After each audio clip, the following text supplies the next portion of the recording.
अस्सलाम वालेकुम। इस वीडियो में हम एमिली डिकिंसन की पोएम स्टडी करेंगे, सक्सेस इज़ काउंटेड स्वीटेस्ट।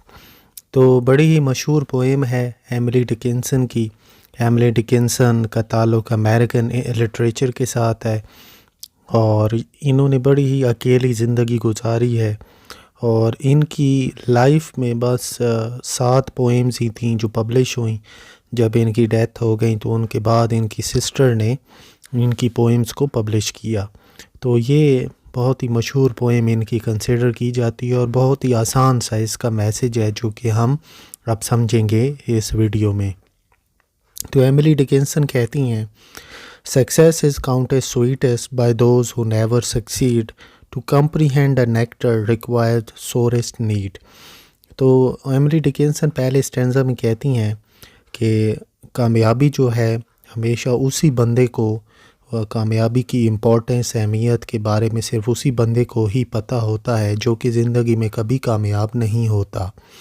मतलब कि जो एक कंपटीशन हुआ है और कंपटीशन में जो जीत गया है वो तो शायद कामयाबी की इतनी इम्पोर्टेंस को नहीं जानेगा, लेकिन जो बंदा हार गया है वो ज़्यादा कामयाबी या सक्सेस के बारे में जानेगा, क्योंकि उसको अब एहसास हो रहा है कि हार कर कैसा महसूस होता है और जो एहसास है वो कोई अच्छा एहसास नहीं है। To comprehend a nectar, nectar होता है वो सब्सटेंस जो कि शहद की मक्खियाँ फूल के अंदर से सक करती हैं, निचोड़ती हैं और फिर उसी से वो शहद बनाती हैं।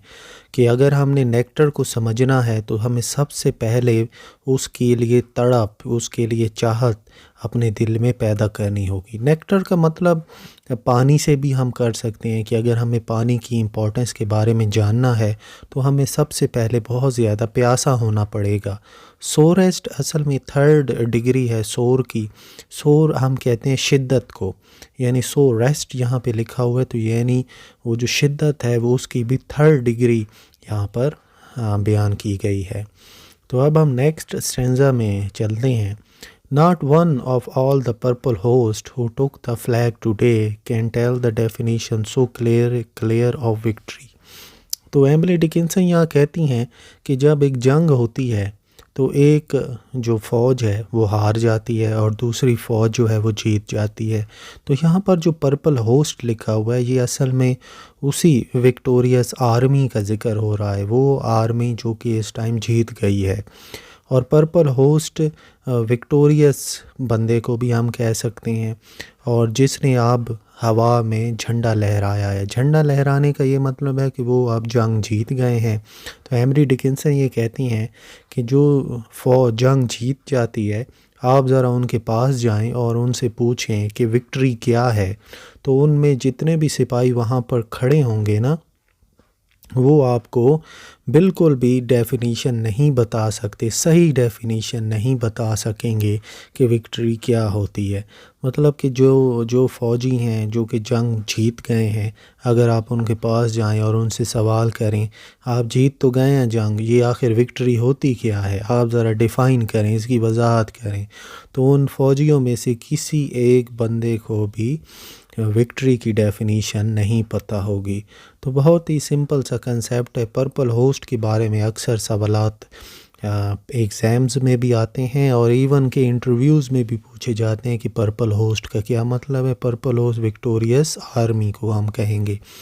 नेक्स्ट आखिरी स्टेंजा है, as he defeated dying on whose forbidden ear the distant strains of Trump burst agonized and clear।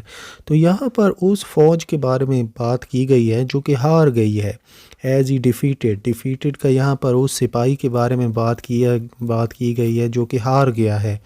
And dying, और वो अब मर रहा है।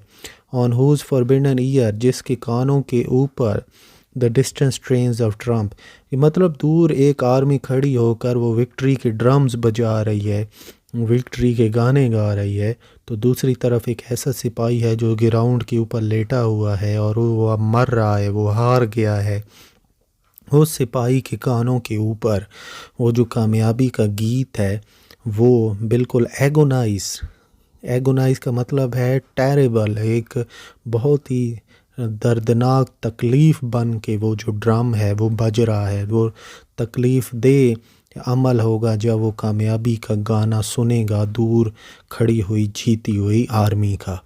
और एगोनाइज्ड आप याद रखिएगा, एगोनाइज असल में अग्नि से ये वर्ड निकला है, और अग्नि हम कहते हैं सीवियर फिज़िकल पेन, जब आपको जिस्मानी दर्द बहुत ही शिद्दत का होता है, इसको हम अग्नि कहते हैं। और ट्रम्प का यहाँ पे मतलब है विक्ट्री, कामयाबी। स्ट्रेन हम ये कह सकते हैं, स्ट्रेन ड्रम्स को भी हम कह सकते हैं यहाँ पर, कि दूर जो ड्रम्स बज रहे हैं उस आर्मी के जो कि अब जीत गई है, उस मरते हुए सिपाही के कानों के ऊपर वो ड्रम बिल्कुल एक तकलीफ़ दे आवाज़ के तौर पर पहुँच रही होगी। मतलब ड्रम्स की आवाज़ बहुत ही दर्दनाक अंदाज में उस सिपाही तक पहुँच रही होगी। तो यहीं पर ये जो पोएम है ये ख़त्म हो जाती है। एमिली डिकिंसन की बहुत ही सिंपल सा इसका कंसेप्ट था, और वो ये था कि जो कामयाबी है, कामयाबी की इम्पोर्टेंस हमेशा उसी बंदे को ही पता होती है जो कि हार जाता है। जो बंदा हार के फिर जीतता है, मतलब कि एक इंसान है वो सारी ज़िंदगी ही जीतता रहा है, वो कभी उसने हार देखी ही नहीं है, उस बंदे को कभी भी ये नहीं पता चलेगा कि असल में विक्ट्री होती क्या है। और अगर वो ज़िंदगी में हारेगा, हार कर दोबारा से मेहनत करेगा और उस चीज़ को जब वो हासिल कर लेगा तो उसको बहुत ज़्यादा सुकून मिलेगा। ये सुकून जो है इनको हम अल्फाज में बयान नहीं कर सकते, और ये सुकून सिर्फ़ उसी बंदे को ही मुहैया होता है जो कि हारने के बाद जीतता है, हारने के बाद अपनी कामयाबी को हासिल करता है। तो ये देखें कितना खूबसूरत और डीप कंसेप्ट है जो कि एमिली डिकिंसन ने इस पोएम के अंदर हमें दिया है। अब हम जल्दी से इस पोएम की एक छोटी सी समरी कर लेते हैं, और इस पोएम में बताए गए जो मेन पॉइंट्स हैं उनको भी हम एक दफ़ा रिवाइज़ कर लेते हैं। तो एमिली डिकिंसन कहती हैं सक्सेस की वैल्यू सिर्फ उसी बंदे को पता होगी जो कि नाकाम हो गया है, और कामयाब होने वाली आर्मी के जो सोल्जर्स हैं वो कभी भी डिफ़ाइन नहीं कर सकते विक्ट्री को, और हमेशा मरता हुआ सोल्जर या मरते हुए सिपाही ही जानते हैं कि असल में विक्ट्री होती क्या है। तो ये थी एमिली डिकिंसन की poem success is counted sweetest. Thank you.